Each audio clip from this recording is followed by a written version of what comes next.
નમસ્કાર દર્શક મિત્રો, હું છું રૂપલ લુણીચિયા. સંપૂર્ણ ન્યૂઝમાં આપનું સ્વાગત છે. દાંતા ન્યાય મંદિરમાં આજે આકસ્મિક આરોગ્ય સેવા કેન્દ્રનું લોકાર્પણ કરવામાં આવ્યું હતું. આ કેન્દ્રના પ્રારંભથી કોર્ટ પરિસરમાં આવતા વકીલો, પક્ષકારો, કોર્ટ સ્ટાફ તેમજ નાગરિકોને જરૂરિયાતના સમયે તાત્કાલિક પ્રાથમિક આરોગ્ય સેવા ઉપલબ્ધ થઈ શકશે. આ પ્રસંગે યોજાયેલા કાર્યક્રમમાં પાલનપુરના મુખ્ય જિલ્લા ન્યાયાધીશ અમિત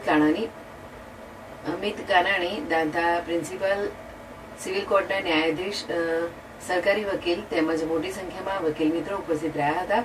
કાર્યક્રમમાં તાલુકા આરોગ્ય અધિકારી સહિત આરોગ્ય વિભાગના અધિકારીઓ અને કર્મચારીઓ પણ હાજર રહ્યા હતા. કાર્યક્રમ દરમિયાન મહાનુભાવોના હસ્તે આકસ્મિક આરોગ્ય સેવા કેન્દ્રનું લોકાર્પણ કરવામાં આવ્યું હતું.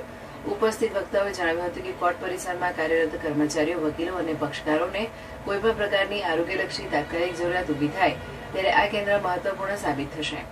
આરોગ્ય વિભાગના સહયોગથી શરૂ કરેલા આ સેવા દ્વારા પ્રાથમિક સારવાર, જરૂરી આરોગ્ય માર્ગદર્શન અને તાત્કાલિક આરોગ્ય સહાય ઉપલબ્ધ કરાવવામાં આવશે.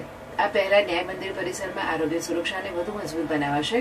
કાર્યક્રમના અંતે ઉપસ્થિત મહાનુભાવોએ આ પહેલને આવકારી હતી અને આરોગ્ય તથા ન્યાય વ્યવસ્થાને વધુ સુલભ બનાવવાના પ્રયાસોની પ્રશંસા કરી હતી.